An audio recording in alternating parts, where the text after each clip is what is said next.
Hello students, स्वागत है आपका आईसीटी चैनल पे। आज हम शिक्षा निदेशालय की वर्कशीट नंबर 22 डिस्कस करेंगे, जो कि 10 दिसंबर यानी थर्सडे की वर्कशीट है और यह कक्षा 7 के विद्यार्थियों के लिए है और विषय है हमारी आज की वर्कशीट का हिंदी। तो बच्चों, कक्षा 6 और कक्षा 8 के भी हिंदी विषय की वर्कशीट की लिंक आपको वीडियो के नीचे दिए हुए डिस्क्रिप्शन बॉक्स में मिल जाएगी। तो शुरू करने से पहले अगर आप चैनल पे नए हैं तो चैनल को जरूर सब्सक्राइब कर लें और इसके साथ ही बेल आइकन को भी दबा दें ताकि इस चैनल पे आने वाली सारी नोटिफिकेशंस आपको सबसे पहले मिल सके। और बच्चों, इसके साथ ही आप इस वीडियो को शुरू से लेके अंत तक बिना फॉरवर्ड किए पूरी देखें, क्योंकि आजकल आपके क्लासेस चल नहीं रहे हैं। तो जब तक आप वीडियो को शुरू से लेके अंत तक पूरी देखेंगे नहीं, आपको वर्कशीट समझ नहीं आएगी। तो आप एक बार वीडियो को पूरी अच्छे से देख लें, समझ लें, उसके बाद आप पॉज करके या फॉरवर्ड करके क्वेश्चन आंसर्स को कॉपी में नोट डाउन कर सकते हैं। तो चलिए हम स्टार्ट करते हैं हमारी आज की वर्कशीट। तो जैसा कि आप सबको पता है, हमें सबसे पहले वर्कशीट में अपना नाम लिखना है यहाँ पे और अपनी क्लास टीचर का नाम लिखना है आपको यहाँ पे। तो हमने पिछले वर्कशीट में भी वीर कुंवर सिंह के बारे में थोड़ा सा पढ़ा था, तो आज हम आगे पढ़ेंगे। 1857 के आंदोलन में वीर कुंवर सिंह का नाम कई दृष्टियों से उल्लेखनीय है। कुंवर सिंह जैसे वयोवृद्ध व्यक्ति ने ब्रिटिश शासन के खिलाफ बहादुरी के साथ युद्ध किया। तो 1957 का जो आंदोलन है उसमें कुंवर सिंह का एक बहुत बड़ा योगदान है। उन्होंने ब्रिटिशर्स के खिलाफ बहुत ही बहादुरी दिखाई थी और काफी ब्रेवरी के साथ उन्होंने युद्ध किया था। वीर कुंवर सिंह के बचपन के बारे में बहुत अधिक जानकारी नहीं मिलती। कहा जाता है कि कुंवर सिंह का जन्म बिहार के शाहाबाद जिले के जगदीशपुर में सन 1782 ईस्वी में हुआ था। उनके पिता का नाम साहबजादा सिंह और माता का नाम पंचरतन कुंवर था। उनके पिता साहबजादा सिंह जगदीशपुर रियासत के जमींदार थे, परंतु उनको अपनी जमींदारी हासिल करने में बहुत संघर्ष करना पड़ा। पारिवारिक उलझनों के कारण कुंवर सिंह के पिता बचपन में उनकी ठीक से देखभाल नहीं कर सके। जगदीशपुर लौटने के बाद ही वे कुंवर सिंह की पढ़ाई लिखाई की ठीक से व्यवस्था कर पाए। तो यहाँ पे हमें कुंवर सिंह के बचपन के बारे में दिया हुआ है कि बचपन के उनकी ज्यादा जानकारी नहीं मिलती है, बस इतना ही थोड़ा बहुत जानकारी है कि उनका जन्म 1782 में हुआ था जगदीशपुर में और उनके पिता जमींदार थे वहां के, लेकिन उनको अपनी जमींदारी हासिल करने में बहुत कष्ट हुआ था, बहुत संघर्ष करना पड़ा था और इस वजह से वो बचपन में उनकी ठीक से देखभाल भी नहीं कर पाए थे। कुंवर सिंह के पिता वीर होने के साथ साथ स्वाभिमानी एवं उदार स्वभाव के व्यक्ति थे। उनके व्यक्तित्व का प्रभाव कुंवर सिंह पर भी पड़ा।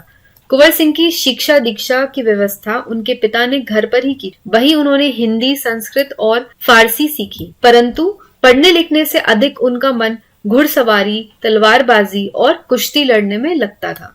तो कुंवर सिंह के पिता वो काफी वीर थे और उसके साथ ही साथ वो स्वाभिमानी भी थे और उदार स्वभाव के भी थे। और उनके जो इस व्यक्तित्व का प्रभाव है, यानी उनका जो ये गुण है, वो कुंवर सिंह में भी आया था। कुंवर सिंह में भी स्वाभिमान था, वो उदार थे और वो वीर भी थे। तो अब क्योंकि बाहर पढ़ने की व्यवस्था नहीं थी, तो उनके पिता ने घर पर ही उनके पढ़ाई की व्यवस्था की थी ताकि वो हिंदी, संस्कृत और फारसी जैसे लैंग्वेज सीख सके। लेकिन पढ़ने लिखने में उनका बिल्कुल मन नहीं था। उनका मन किन किन चीजों में लगता था? घुड़सवारी में, तलवारबाजी में, कुश्ती में। तो ये सब चीजें कुंवर सिंह करना ज्यादा पसंद करते थे। बाबू कुंवर सिंह ने अपने पिता के मृत्यु के बाद सन 1827 में अपनी रियासत की जिम्मेदारी संभाली।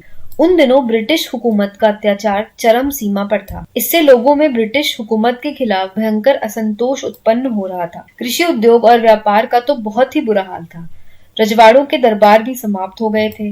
भारतीयों को अपने ही देश में महत्वपूर्ण और ऊंची नौकरियों से वंचित कर दिया गया था। इससे ब्रिटिश सत्ता के विरुद्ध देशव्यापी संघर्ष की स्थिति बन गई थी। ऐसी स्थिति में कुंवर सिंह ने ब्रिटिश हुकूमत से लोहा लेने का संकल्प किया। तो बच्चों, जब कुंवर सिंह के पिताजी की मृत्यु हो गई तो उसके बाद उन्होंने अपनी रियासत संभाली। और उन दिनों क्या था, उन दिनों ब्रिटिश का जो शासन था, ब्रिटिश हुकूमत जो थी, वो उनका अत्याचार एकदम जो अपनी सीमा है उसको पार कर रहा था। वो इतना ज्यादा लोगों पे अत्याचार करते थे कि भारतीय जो है उनको अपने ही देश में जो अच्छी और ऊंची नौकरियां थी वही नहीं मिल रही थी। जो रजवाड़ों के यानी जो राजाओं के राज दरबार लगते थे वो भी खत्म हो गए थे और व्यापार का, कृषि का, उद्योग का, ये सब का तो बहुत ही बुरा हाल था। तो ऐसे में कुंवर सिंह ने क्या ठाना, उन्होंने ब्रिटिश हुकूमत के खिलाफ युद्ध करने का संकल्प किया। तो बच्चों, ये था हमारा आज का जो हमें गद्यांश दिया हुआ है। तो इसी के बेसिस पे हमें आगे दिए हुए प्रश्नों के उत्तर देने हैं। तो चलिए अब हम प्रश्न उत्तर सॉल्व करेंगे।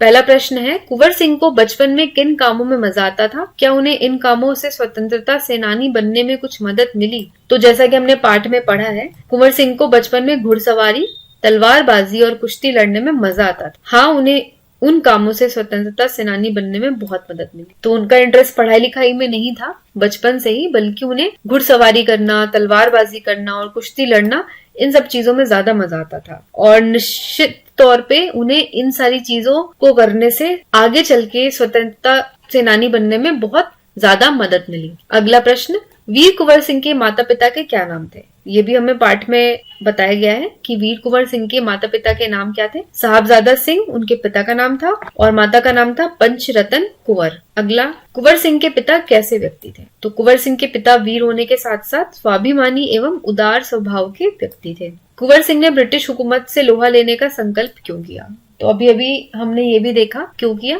क्योंकि उन दिनों देश में क्या हो रहा था, बहुत अत्याचार हो रहा था ब्रिटिश हुकूमत का, और लोगों को अपने ही देश में नौकरियां नहीं मिल रही थी। जो जो ऊंची ऊंची और महत्वपूर्ण नौकरियां थी वो नहीं मिल रही थी, और कृषि का, उद्योग का और व्यापार का बहुत बुरा हाल हो रहा था। तो उत्तर में हम क्या लिखेंगे? कुंवर सिंह ने ब्रिटिश हुकूमत से लोहा लेने का संघर्ष इसलिए किया क्योंकि का संकल्प होगा, यहाँ पे आप संकल्प लिख लेना, का संकल्प इसलिए किया क्योंकि उन दिनों ब्रिटिश हुकूमत का अत्याचार चरम सीमा पर था। इससे लोगों में ब्रिटिश हुकूमत के खिलाफ भयंकर असंतोष उत्पन्न हो रहा था। कृषि, उद्योग और व्यापार का तो बहुत ही बुरा हाल था। भारतीयों को अपने देश में महत्वपूर्ण और ऊंची नौकरियों से वंचित कर दिया गया था। फिर अगला प्रश्न है हमारा, इस गद्य में कुछ शब्दों का बहुवचन रूप दिया गया है, उन शब्दों को ढूंढ कर लिखिए। तो बहुवचन क्या होता है?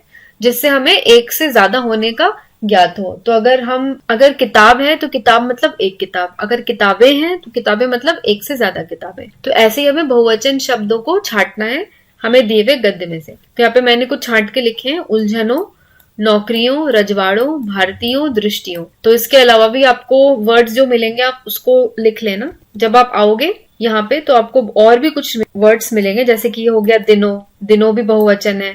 फिर आ जाएगा लोगों, लोगो भी बहुवचन है। इस तरीके से आपको वर्ड्स इसमें से छांट के लिखने हैं, बहुवचन शब्द। तो बच्चों ये थी हमारी आज की वर्कशीट। आपको आज की ये वर्कशीट कैसी लगी ये आप मुझे कमेंट करके जरूर बताएं। और इसके साथ ही अगर आपको इस वर्कशीट में कुछ भी डाउट आता है, कुछ भी क्वेश्चन होते हैं आपके, तो वो भी आप मुझे कमेंट करके पूछ सकते हैं। तो बच्चों आज के लिए बस इतना ही। अगर आज की ये वीडियो पसंद आई हो तो लाइक बटन को जरूर दबाएं और साथ ही चैनल को भी जरूर सब्सक्राइब कर लें, और इस वीडियो को अपने सारे फ्रेंड्स के साथ भी जरूर शेयर करें। तो मैं मिलूंगी आपको अगली वर्कशीट के साथ।